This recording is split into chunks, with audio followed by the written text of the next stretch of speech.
मैं याद नहीं आ रहा, मैं देखा होगा 11-15 साल से ऐसा हो गया।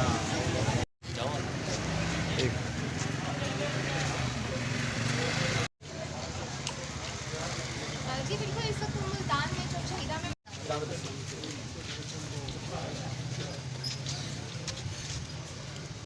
नहीं वो तो रश बहुत अच्छा। हाँ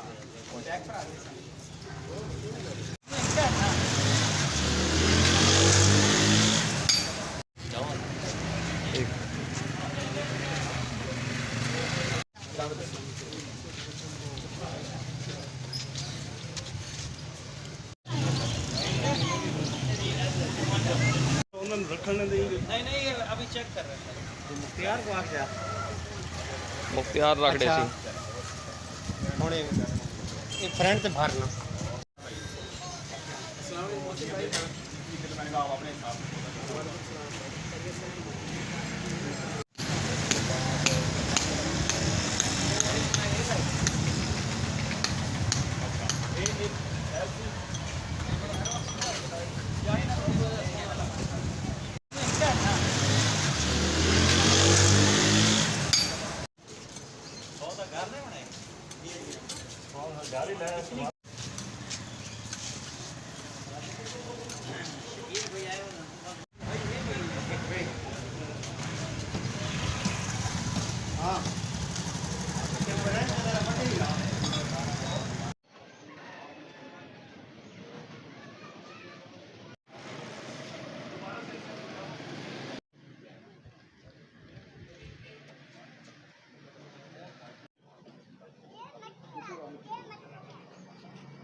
बस थोड़ी सी डालना रेत ये ज़्यादा नहीं डालना मिट्टी दूसरी डालनी चलो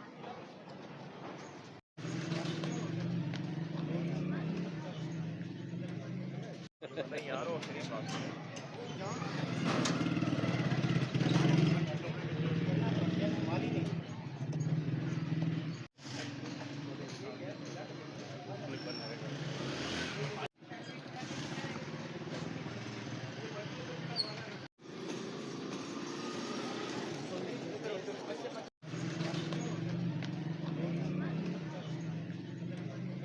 मट्टी डाल के हाथ रखे यहाँ पूछते नहीं मट्टी पा